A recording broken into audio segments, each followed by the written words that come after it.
Hey everybody, welcome to Rock Video Rental. I am Brandon. With me as always is Caleb, and we are wrapping up Arnold Schwarzenegger month and talking about one of his all-time classics in Total Recall.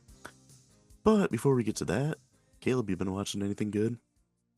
No, I've been a little bit too busy with basketball, so probably won't be until mid to late April that I watch some extra stuff. So don't have too Rock? much to contribute there, but I will be looking forward to a little shoehorn and just talk about some content. The Last of Us season 2 is coming out in a few weeks, so Rock?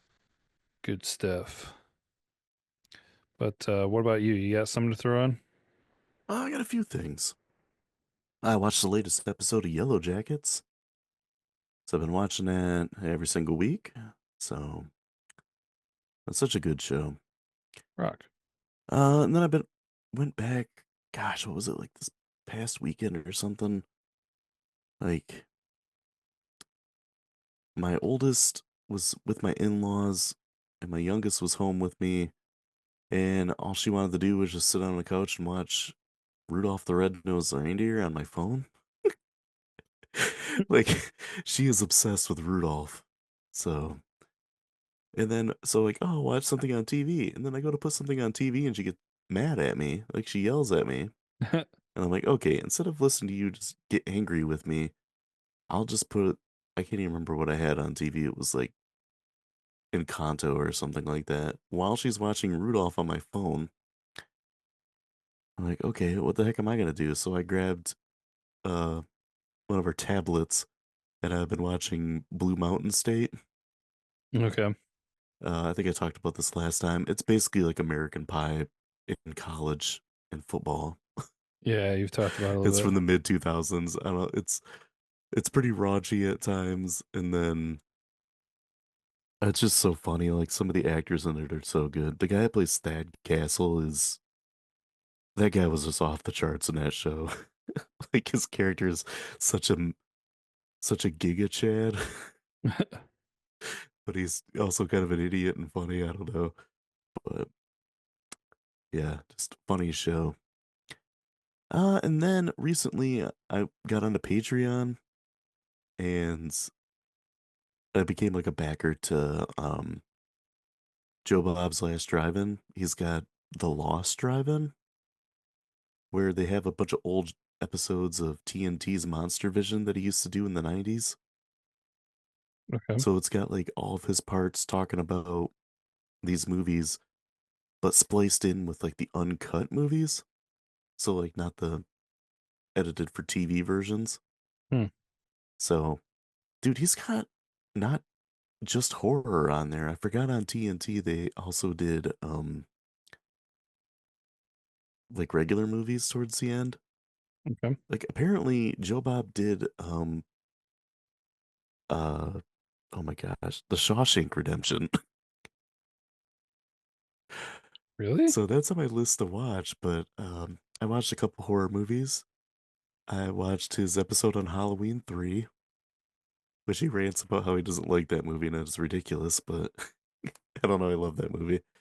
And then I also watched Slaughter High, which is a an April Fool's Day themed slasher movie from the 80s. But other than those, that's pretty much all I've got other than some basketball stuff. Ah, And I went to a couple hockey games. So, good time. nice. But I also did watch Total Recall, so we should probably recall it.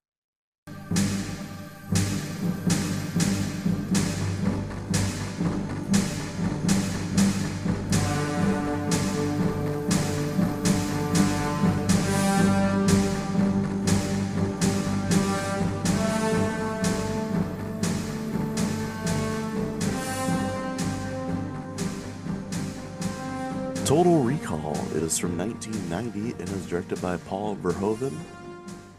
The plot is when a man goes in to have a virtual vacation memories of the planet Mars implanted into his mind, An unexpected and harrowing series of events forces him to go to the planet for real. Or is he? Is that really in the The description? yeah. Oh gosh. Uh, cast, we got Arnold Schwarzenegger as Quaid, Sharon Stone as Lori, Michael Ironside as Richter, Rachel Takoden Takoden as Melina, and Ronnie Cox as Cohagen. Yeah, that's a movie I've seen quite a few times. I used to have it on VHS and used to watch it quite a bit, especially in college. Hmm. Um, I guess I never really put it together until like probably 5 or so years ago that the dude that directed this also made RoboCop. Oh, okay. I didn't get that. Nope. And then like the more you watch it, the more it makes sense because I mean, this movie's got some pretty like graphic violence in it and stuff. Yeah. I mean, it's not as nothing is as violent as that beginning where um Murphy gets blown away in RoboCop, where like limbs are flying and everything, or Yeah. the dude who's uh had like nuclear waste thrown on him and he explodes on that car. Hmm. Yeah, but I mean, there's some pretty graphic stuff in this. So, Oh yeah, there's a few. Um, Before getting too far off from the cast and everything, there was one person in this that I never connected the dots on until now. hmm. And the oh man, what did they call them? The mutants. Yeah, The I guess you would call maybe the main mutant in the sleazy bar, yeah, Tony, the dude that looks like he had a vagina on his face. basically. Do you know who that is? Not off the top of my head. That is the DEA agent from Breaking Bad.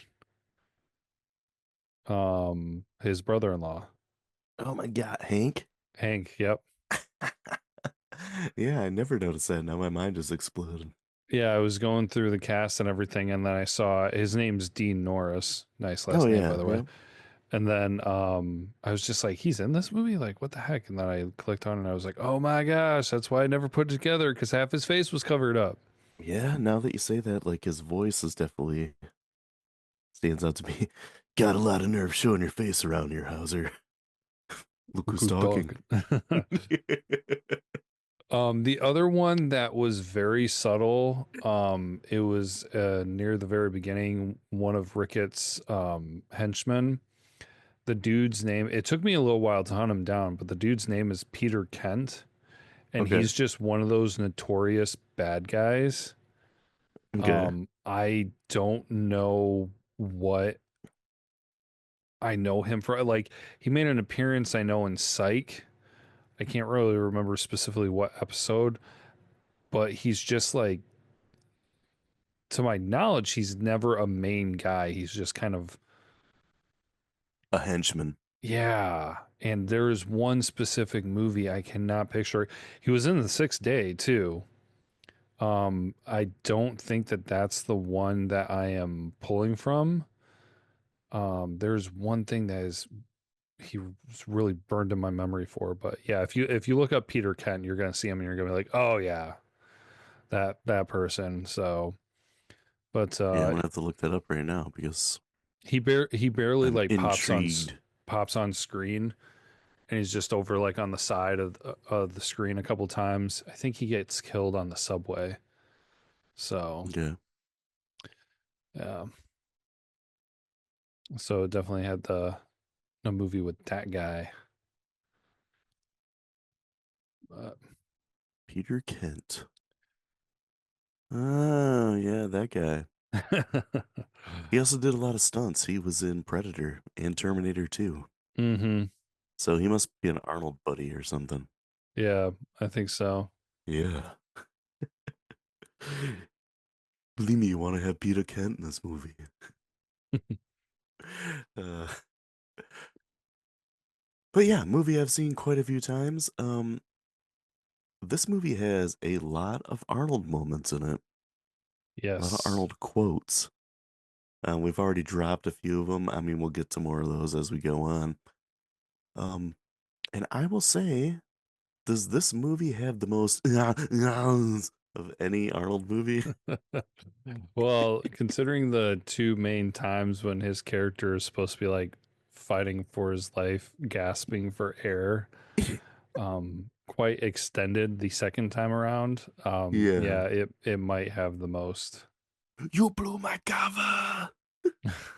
And the times where he's in that machine where they plant the memories in your head or whatever. Hmm. Uh, we get a Uh, lot of the in those too. Now, I will say it has been a while since I've seen Total Recall, or at least the full thing. Hmm. And well, I guess a question before I say this. Do you feel like it's an ambiguous movie, like you don't really know what happened, or do you feel like it's pretty straightforward that they kind of they they s- they do a good job of sorting out the details for you? I think it's pretty ambiguous. Um, there's a lot of similarities with this in the Sixth Day, Yeah. where it's like you don't truly know what's going on. Like you don't know which Arnold to believe is like the real Arnold, Mm-hmm. and then which one is actually just playing that role that they implanted at Recall of Yeah, the double agent or whatever it was. I felt like I remembered it being a lot more ambiguous.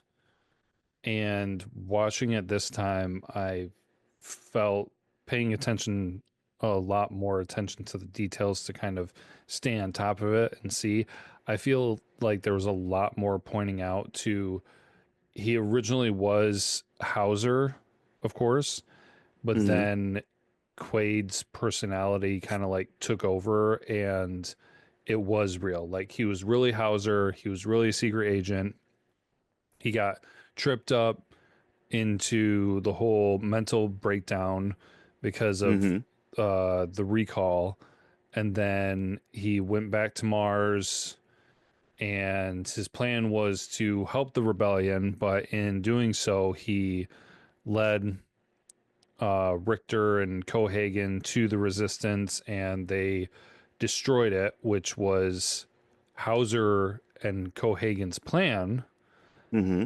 But then evidently Quaid's personality took over, and he, you know, was the hero and brought air to Mars and that whole kind of thing. I don't you don't talk about this movie with people very often, so I've never really questioned others on what they think and everything.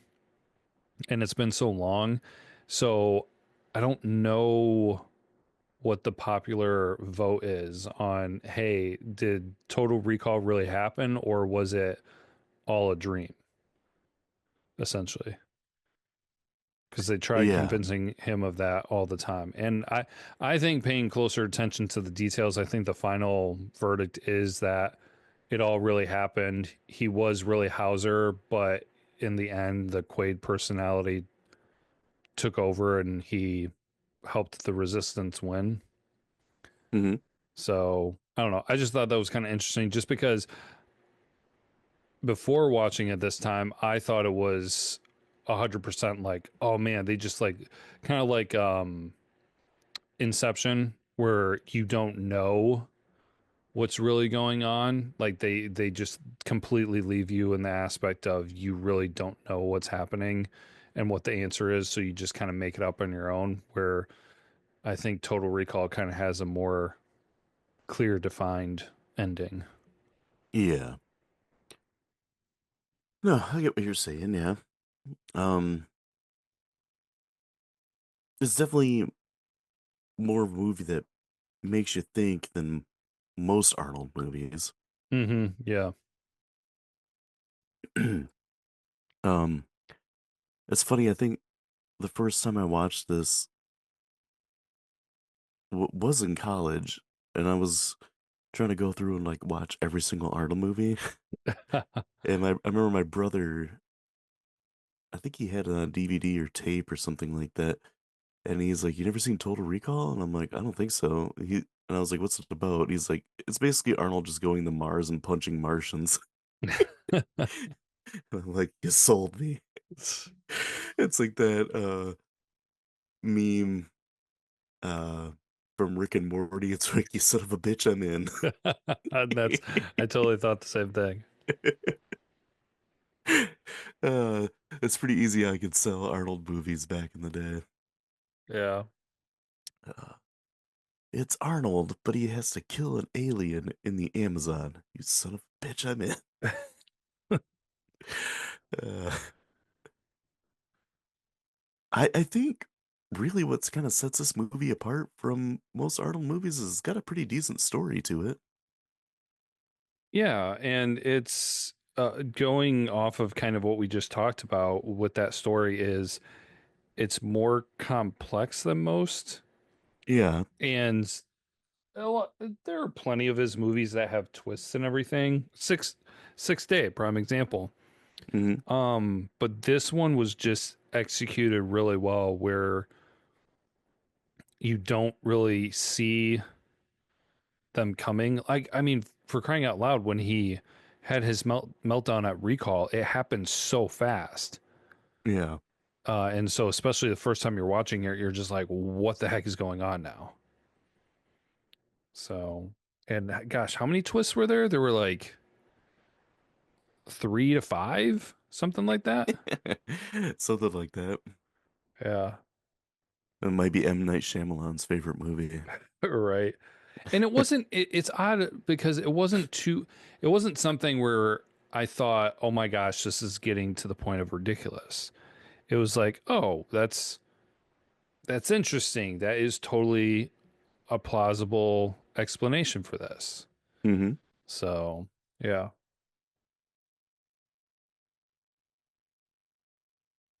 Um, I will say too that like I mean Arnold's great in it. Arnold's great in almost every movie he's in except for Hercules in New York. Um uh the addition of Michael Ironside I feel like really helped because Michael Ironside's kind of like a legendary movie villain. Yeah, for He might sure. not always be like the main bad guy, but he's always a really good bad guy. Yeah. But possibly the most unrealistic thing in the whole movie was the fact that he and Sharon Stone were supposed to be a thing. Come on, you know you're the girl in my dreams. Well, were they actually though a thing? Hmm.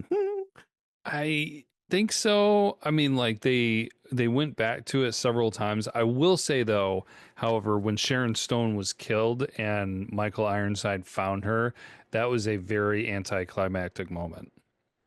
Yeah. Like he did not like have a meltdown um moment or anything. It was a little disappointing.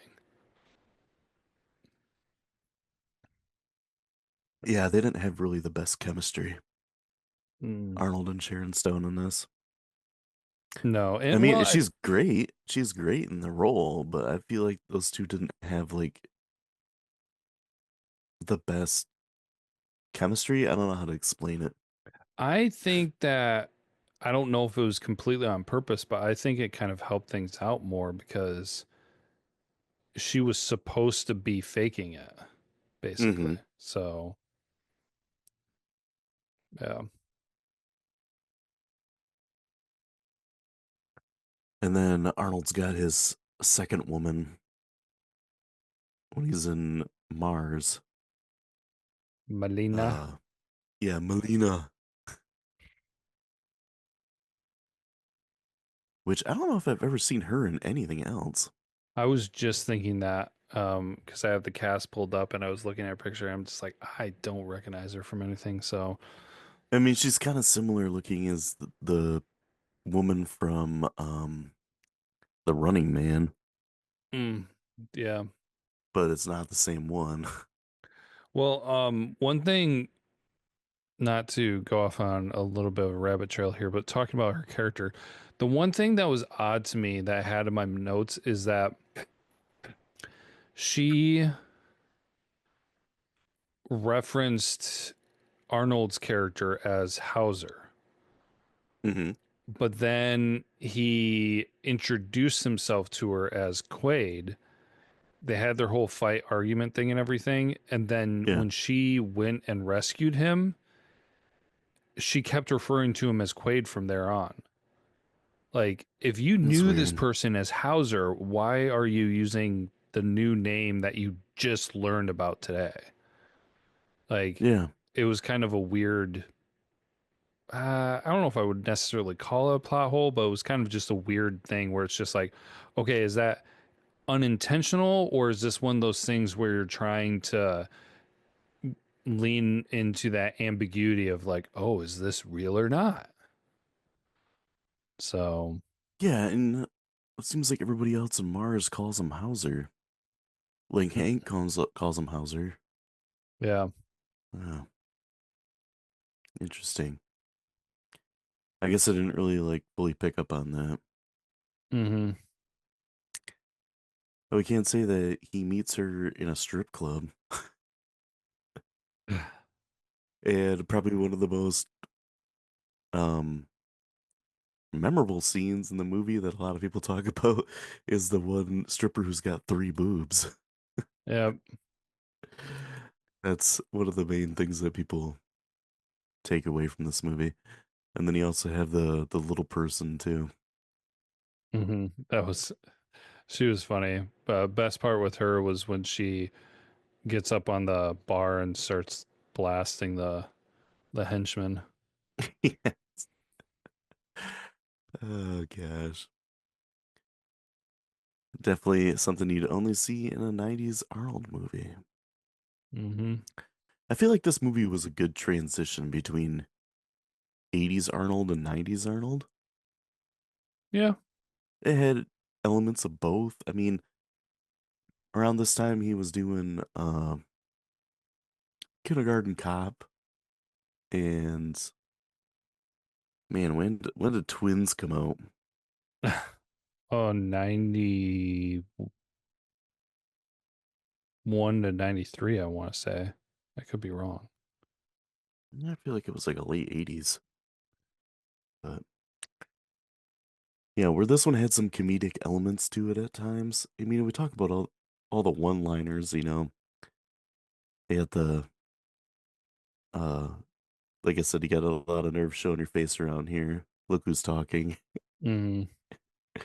Well, I think one of Um the best, and it was funny because we were talking about before we started, but how Arnold's always just like bullshit.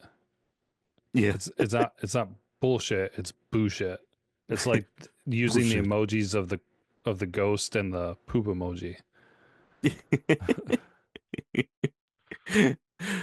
Come on, don't bullshit me. Exactly. Uh I think one of my favorite ones is when he's on that elevator and Michael Ironside's trying to climb up it and Arnold holds onto his arms and they get Oh. cut off by the next floor and Michael Ironside falls and then Arnold throws his arms down after him. He's like, "See you at the potty, Richter." I would That's always see you at the potty. You're potty. gonna see him in the bathroom? He lost his arms. He's gonna have a hard time going to the bathroom. Rikta. And another. There's sometimes when you watch Arnold movies and he does his little one-liners, you know that he's just like giddy to drop some of these things. And I feel like when he has the whole struggle with Sharon Stone and he pulls the gun on her and she's like, honey, but you forget we're married. And then he shoots her right between the eyes and says, consider that a divorce. I feel like Arnold's just trying to hold back his excitement as much as he can to drop that line. It's like, do I get to say it now? Do I get to say it now? Yeah. It's similar to when he does that. Here's Sub-Zero now, Plane Zero. It's like he couldn't wait to drop that one in the Running Man. Oh man. Oh, speaking of the Uh, Running Man, you know the part where he's still on Earth and he removes the bug from his head and yeah. he's in that construction zone? Hmm. I swear that set looked so much like part of the Running Man. It did. Like all the wreckage everywhere. Yeah, and like kind of um the concrete structures and kind of little not really tunnel ways, but yeah, it just some of the areas looked so similar. So I'm actually a little curious if maybe they were related. But Could be. And then there's other Arnold lines that are only funny because of Arnold's accent. hmm The part towards the end where it's like he's talking to Cohagen and he's got him strapped down in that chair, in the recall chair, hmm and he's like, "Come on, Cohagen, you cold-blooded bastard! You got what you wanted. Now give those people air." And it's just Arnold always has a hard time with hair, ours.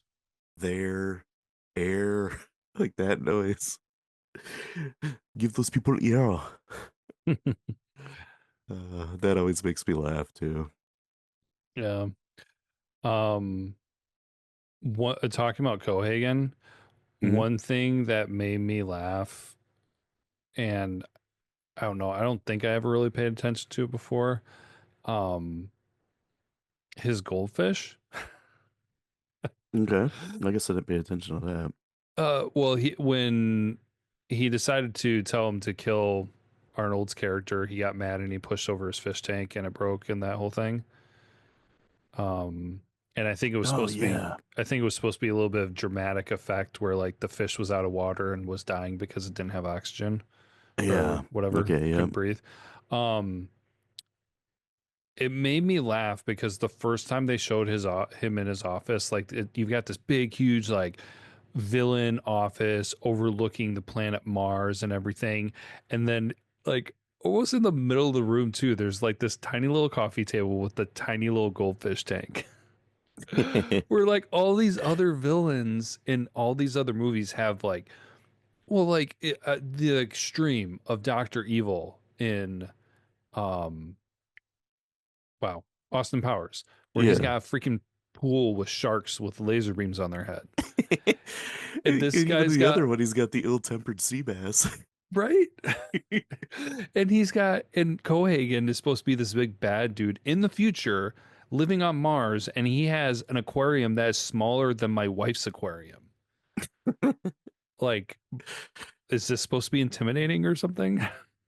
Yeah, maybe Eh, because this movie had a $65 million budget when they're getting towards the end, they're like, ah, isn't it free goldfish day at Meyer? right, exactly. Oh man. And it was goldfish. It was freaking gold. It wasn't even like the really fancy beta fishes or whatever. Yeah. A dumb, stupid detail, but it just made me laugh. Uh, I wondered with the inclusion of Ronnie Cox too, like, did Paul Verhoeven have like his actors that he liked to work with? Because Ronnie Cox was also in RoboCop. Mm, good point. I feel like we've done a fair amount of Ronnie Cox movies without really noticing too. Because True. he was also in Vision Quest. Um, yeah. He was Loudon's dad. hmm Um, me continuing a little bit on my tangent of things that I kind of laughed at or didn't make sense to me. Hmm. The other one that was a little bit more prominent and running throughout the film, at least when they were on Mars, is if it's in the future, why couldn't they build the dome out of something besides glass or make it at least bulletproof? Yeah, it really makes you think. Yeah, I was just like, dude, if that was the case, I would never go to Mars. Well, it's the same thing too. Like when at the beginning of the movie where Arnold has that dream Mm-hmm. and he falls down the cliff there in Mars and smashes his um Face mask thing. face mask thing on the rocks, and that's made out of glass. And then he Yeah. like thing, and his eyeballs bulge out. Dude, just make it bulletproof glass or Yeah, something. plexiglass. Yeah. Oh man, I can't believe we've gone this long without making fun of the fact that Arnold's character's name is Doug Quaid. I did have that down, yeah. Was he like Dennis and Randy Quaid's brother? I don't know. Well, to be fair, his name He's his name cousin Arnie. his full name was Douglas Quaid, but they called him Doug for short. Good thing they Yeah. didn't call him Dougie. Uh, well, another funny thing Dougie. too, and so many of my things are just I feel like dumb attention to detail. But did you notice all the Pepsi product placements? Yeah. That was pretty I got good. something about that in trivia and facts, Oh, nice. which is something I noticed all the Pepsi stuff, but I didn't notice like how it played out in the movie. Mm, okay. The more detail to it, but yeah. Yeah. Uh, um, other weird things in this. The robot taxi guy. Yeah. That's creepy. Well, Johnny Cab. kind of it will thinking about it in multiple ways actually. The cab scene itself, but also like the self-driving stuff Hmm. has a lot of similarities to Sixth Day Yeah. because he woke up in a Well, cab also the again. animatronic thing because he had that Simdal Cindy or Oh, Simpal Cindy, mm-hmm, and that thing's really kind of similar to the Johnny Cab guy. for sure. Uh, I will say that this movie is better than The Sixth Day, though. Oh yeah, absolutely. uh, Another memorable part is how Arnold's got the disguise of a woman, and Mm-hmm. apparently the only thing his disguise can say is 2 weeks. Yeah. I mean, it Two makes weeks. it makes for a really awesome scene, Hmm. but it's like you couldn't program it where you have the option for it to say yes and no. Like just add Right? two more options. Yeah. And it's like, what do you plan on doing here in Mars? 2 weeks. Arnold's like, crap, they threw a curveball at me. And of course, somehow Quaid got to Mars exactly when um, Rickett got to Mars, Hmm. and they both came in the same port. Which, well, I guess there's probably only one port, but still. Yeah. Like, is there only, well, because the whole planet's not inhabited. So I'm assuming it's just one pod. Yeah, most likely. Now, talking about Mars and travel and everything, I don't know if this ever popped in my head before, but um, at the early beginning part of the movie where Sharon Stone was trying to convince him to go somewhere else other than Mars. Yeah. And she's just like, what about Saturn? We should go to Saturn. I don't know if I ever thought of this before, but I really wish they had Arnold's character say, I'd rather go to Uranus. You know what I was thinking with that? Mhm. Saturn's made out of gas, you idiot. You can't really go there. Maybe it's a flyby. Uh, yeah. It's gonna go cruise the rings.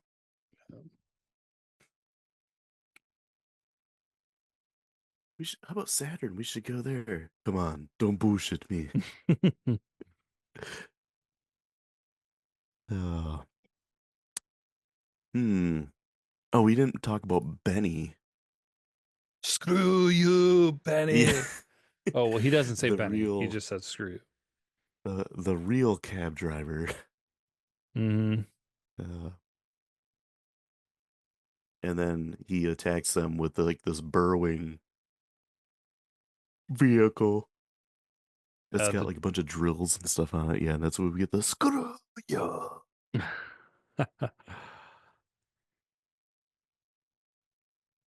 Oh man. And apparently he was a plant the whole time. hmm And it just was so convenient that Arnold chose him to be his cab driver instead of the other guy. Right. Uh, how it all worked out. Had it planned out. Um, and we forgot about talk about Kawato too. Yeah, we The little totally, baby face guy in the dude's stomach. totally unique concept, but not really a fan. Like, I don't know. It was weird. I will say the special effect was pretty decent. Yeah. Most of the special effects were really good throughout. Obviously, some were better than others. They It, did a pretty good job of the whole Mars scenes yeah, where they would have the characters and then they would have the fake backdrop behind them. I will say though, the few instances, and I think one of the most obvious ones was at the beginning in their apartment of them using green screens, yeah. was a little bit comical. Like it was, I think when they made the wall a TV, Hmm. and you could clearly see kind of like the moving line around the characters whenever the characters were in front of the TV. It was kind of funny. The moving outlines. Yeah. Um, yeah, but as far as the special effects, I mean, Rob Bottin did the Hmm. special effects for this. Dude, he's like one of the best special effects guys in Hollywood. He's Fuck. done he did stuff for RoboCop and Seven and The Okay. Thing. And then he also did makeup in the Great Outdoors Hmm. and Fight Club and yeah, he's probably one of the top special effects guys, at Rock. least especially at that time. Um, well, because you think about RoboCop too, and some of the crazy stuff that happened in that movie. Oh Like yeah. I mentioned with Murphy getting blown to pieces towards the beginning of the movie, and that was pretty realistic looking. Hmm. Which the whole Richter's severed arm see with the party Richter kind of reminds me of that. Just like how gory that is. Yeah. Yeah, and this movie has had some of the early CGI in it too. Hmm. Which I'll say the when they're walking through the X-ray thing, that's CGI and that looks pretty good. Yeah. For That was well done. 1990, like that still holds up. Hmm. Some of the other stuff, there's a little more CGI in it that's a little rougher. But, this movie is also, you know, 35 years old, so can excuse it. But anything else to talk about? You want to get the trivia and facts? Trivia and facts. Because I can't really think of anything that's even like bad with this movie, other than Arnold's name's Douglas. Dougie. Uh, so when Ronald Shusett and Dan O'Bannon first started working on the screenplay for this movie back in the 70s, Oh they damn. realized that the movie would probably be too expensive and difficult to make by the standards of special effects and budget at the time. Hmm. They delayed working on the story and instead worked on a idea O'Bannon had about a space monster terrorizing a spaceship crew, which ended up becoming Alien in 1979. Interesting. Yeah. After seeing Sharon Stone's performance as Laurie in this movie, director Paul Verhoeven would cast her in the movie Basic Instinct in 1992, due to her ability to play a character that would change from a timid, charming sweetheart to a diabolical person and then back again in a moment's notice. He also stated that this is the way that Sharon Stone is in real life, Hmm. which I feel like Sharon Stone gets overlooked as an actress because remember when we watched Casino Oh yeah. and like how amazing she was in that movie, and I feel like after Basic Instinct, her acting ability kind of gets lost and she gets seen as more like the sex symbol. Like, oh, we gotta have a hot chicken here that, you know, gets naked or something. Where I feel like her acting ability is kind of overlooked. Yeah. I would agree with that. So, Arnold noticed that Michael Ironside was constantly on his phone in between takes. Um, when he talked about the subject with Ironside, he was told that he was phoning his sister, um, that she was currently suffering from cancer. Arnold immediately brought Ironside into his trailer, and they had an hour-long three-way conversation with Ironside's sister about what exercises she could do and what kinds of food she should be eating.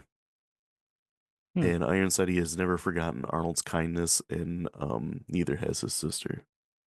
Oh. So Uh, she survived for a while? yeah, she must have. Okay. So Arnold was originally considered to play the title role in RoboCop, but Hmm. problems with the costume caused the producers to drop the idea. After Arnold saw RoboCop, he said that he loved the movie and he wanted to work with Paul Verhoeven in the future. The feeling was mutual, but Verhoeven was already in talks to direct Black Rain in '89. While that movie got delayed in pre-production, Arnold had arranged to appear in Total Recall for Carol Crow and pushed producer Mario Kasser to hire Verhoeven as the director. Verhoeven said it was only Arnold Schwarzenegger's enthusiasm for a project that convinced him to pass on Black Rain and do Total Recall instead. Hmm. Rock. Yeah. I forgot to mention too, like at the beginning of this movie, we get the classic TriStar intro with the I, Pegasus, yeah. which is always just awesome. Yep. It's one of those things that you see and it just makes you feel better. And then right after that's the Carol Co thing. I'm like, oh Hmm. my gosh, this movie's batting like 1,000. Uh, so this is one of the last major Hollywood blockbusters to make large-scale use of miniature effects as opposed to CGI. Hmm. It is also one of the first major Hollywood blockbusters to use CGI, mainly for the scenes involving the X-ray scanner, and to have it look photorealistic. Rock. At one time during production, several crew members had fallen ill due to food poisoning that they had caught from Mexican food. With the exception of Arnold and Ronald Shusett, Arnold escaped because um, he always had his food catered from the U.S. This arose from his experience during the production of Predator after he got ill eating street food in Puerto Vallarta. He had since avoided Mexican food entirely. As for Shusett, he took extreme health precautions, such as only brushing his teeth with boiled or bottled water and insisting on getting a weekly vitamin B12 shot. He was even mocked by the crew until they all got sick themselves. Ouch. So the product placement. Coca-Cola is only advertised soft drink on Earth, where on Mars, we only see ads for Pepsi. Wow. I did not catch that. I don't even know if I recognize Coke was in it at all. I know. Sneaky. So Patrick Swayze was originally signed to play Quaid when the movie began pre-production in Australia, with Bruce Beresford as the director. However, in early pre-production, Dino De Laurentiis' company went bankrupt. After Arnold heard about this, he persuaded Carol Co. to buy the script for him. Hmm. Interesting with Swayze as Quaid. Yeah, I'm kind of glad that didn't happen. Yeah. Regardless of whether people believe the movie as a whole is a dream or reality, according to Paul Verhoeven, the first 20 minutes of or so of the movie, from the beginning up to the point where Quaid first undergoes his implantation, is all reality. Okay. Paul Verhoeven and special makeup effects supervisor Rob Bottin clashed constantly before and during the making of RoboCop, so much of their disagreements nearly became violent after they had heavily argued about a certain scene, after which Verhoeven got his way. Bottin vowed that he would never work with him again. However, when they went to the film's premiere and saw how well that the scene turned out, both instantly forgave each other. Bottin then happily accepted Verhoeven's offer to work on this film, and he was granted full freedom to make his own Martian creature designs. Ah, that's kind of a cool story. Yeah. And the last thing I got is this movie had a $65 million budget and it made 261 million in the box office. Relatively successful. Yeah. Grades. IMDb, Rotten Tomatoes, what are they? IMDb 7.1. 7.5. Ooh, a bit higher. Okay, Rock. Rotten Tomato critic, 81%. 82. Ooh, got close. Audience, 90%. 79. What? Kind of surprised. That is surprising. I think I went first last time, so I'll let you take the lead on this one. Okay. Before I get to my grade, I just had um a random thing I thought about. There was a guy that I used to work with, um, oh yeah, at J America that we worked at together. Oh, Um, after you left, though, oh, okay. um, he collected Total Recall on VHS, Oh and he had a whole bunch of copies of it. And he showed me a picture one time that he made a coffee table out of all the tapes my gosh, that's crazy. because it was his favorite movie. That's funny. And I'll never forget that. Uh, so this is one of my favorite Arnold movies. Um, it's really entertaining. It's got a pretty decent story to it, and it's got so many one-liners in it that it's funny. Um, some of the acting's pretty good, like with Sharon Stone and Michael Ironside's always a great villain. Um, I mean, it's Arnold. You know what to expect with Arnold. Um, I don't know. I feel like these and the Terminator, like anytime Arnold does like sci-fi action, I feel like it's pretty good. So I ended up giving it a 5 out of 5. Rock. Well, I am right there with you. It is interesting because I actually changed.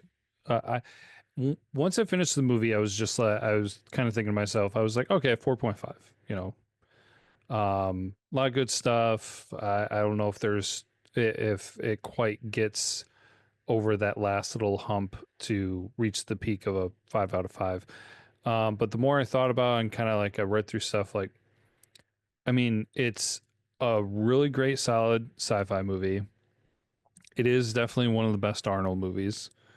I wouldn't say like the best, but is I'd say easily top five. And he's got a long slew of movies. Um, it's a great action movie, and so it checks off a lot of boxes. But the thing that I think just helps it just get past the part where I'm like, okay, I can give this 5 out of 5, is that it does add something a little extra. It has some unique stuff. I mean, if you really want to kind of get in the fine details, we talked about the early use of CGI and also the still using the miniatures, and they executed things so well, the special effects. But really, the part of it that I think helps this movie the most, but maybe not a lot of people really stop to think about as much and appreciate as much, is the how effective they did the twists in the movie. Yeah. Because as I said when we were talking about earlier, it's not like every time a twist happened, you sit there and you roll your eyes and you're like, oh my gosh, they're doing this again. It was just kind of, it was more impactful and well executed. And it's just like, oh, okay, like that changes things. And they did it multiple times, and it just gave the movie more depth. It's not something there that you're gonna say like, oh my gosh, is this one of the best movies ever? No, but it does a lot more than your average Arnold movie does.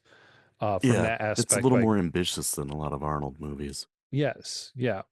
So that for me gave it that little extra boost to give it 5 out of 5, because a lot of Arnold movies, like even though I like them and appreciate them, I mean they're quite a bit of the cliche action movies for Arnold, which would probably land in a 4 or 4.5. But this was something more, so I Mhm. was comfortable giving it the full 5. Um, so you said it's one of the top Arnold movies, but probably not number one. What do you think Arnold's top movie is? I'm I would probably guess, and it's weird because I'd almost say it's a toss up between Terminator and Judgment Day. So Okay. T1 and T2. I kind of Yeah. feel like, his real iconic role, and, both of them were just executed so well. Some of the best sci fi movies and everything. So Hmm. I think one of those would probably be number one. So. Yeah, I'd probably agree with that. I know that it's not Junior. Oh, I know that's not Hercules. Yeah. So those are probably what I would consider like his best movies. But if I'm Hmm. going like favorite Arnold movie, Oh, sure. man, that's pretty tough. I don't. It might have to be Commando, Oh, yeah. Well, just yeah, because like if I'm in the mood to watch an Arnold movie, it checks all the boxes. true. Predator's another good one up there, but I probably wouldn't put it as, I would not put it as his best. It might be in the top five, but I wouldn't put it as best, and I wouldn't put it as my favorite though, just from the aspect that, um, I don't know. It's Predator's a little bit. You kind of have to be in the right mood for it. I feel like Predator um is good because of the creature and the story in it, not because it's an Arnold movie. You know what I'm saying? Hmm. Where like Arnold's great in that movie, but I feel like you probably could have put Sylvester Stallone in that, and it probably would have been just as good of a movie, you know? Yeah, that's a fair way to put Or it. it's not relying so much on Arnold as it is the creature and the story for it. Yeah. You know what's funny when you go to Arnold's page on IMDb, that how they put four movies at the top that they're known for? Yeah. His are The Terminator, Terminator 2, The Sixth Day, and The Last Action Hero. What? It's like two of his biggest movies and then two of his flops. Yeah, so weird. Yeah. Might as well just put Jingle All the Way on there. Oh man. So this is wrapping up Arnold Month, which is kind of bittersweet Yeah, because I could watch Arnold movies all the time and have a good time talking about them. I'm sure we'll be back. Yeah, I'm sure too. Um, but the sweet part about it is that next month we're gonna be doing another awesomely bad month, which is always fun. I got kind of an interesting lineup here. We got a horror movie with Bloody Birthday, followed by New York Ninja, Hmm. which is as amazing as it sounds. Champagne and Bullets, which is one I have not seen, but I've seen people talk about it on YouTube, and it looks just terrible. So I have to watch it. And then Samurai Cop, one of the most notoriously bad movies, usually in discussions as one of the best bad movies, like up there with The Room and Miami Connection. Okay. So I know we're always trying to find ones that we like more than those two movies, and I feel like this one uh, has a good chance to fit in that upper echelon. Yeah. I feel Uh, like when we get to maybe it's so ridiculous. We're on season 7, dude. Year 7. yeah, But when we get to year 10 for like a 10-year anniversary, we should just have like an epic awesomely bad month where we do the best awesomely bad movies we've reviewed. the awesomeness, the most awesome bad movies. Here we are doing The Room for the fourth time. I would say right now, off the top of my head, my four favorite bad movies in no real order: The Room, Miami Connection, Deadly Prey. Oh man, and then Ricky O. yeah, Riccio is pretty hard to beat. Yeah. Yeah, That I would have to say Riccio. Samurai Cop, I've seen it before. Maybe once or twice. So it'll be fun to go back and watch that and see how it stacks up now. Um,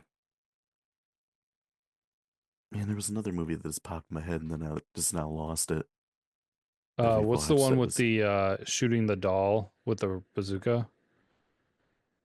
oh Hard Ticket to Hawaii. Yeah. Yeah, that was the one I was thinking of. Hard Ticket to Hawaii. That song always gets stuck in my head when I think of that movie. Uh, yeah, so I felt like it just fit well with April for April Fool's Day Oh, to perfect. do awesomely bad movies. So, yeah, come by next time. We're going to be talking about Bloody Birthday, which is a fun movie.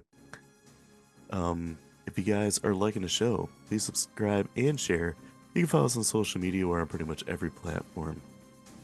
Check out YouTube and TikTok for more content.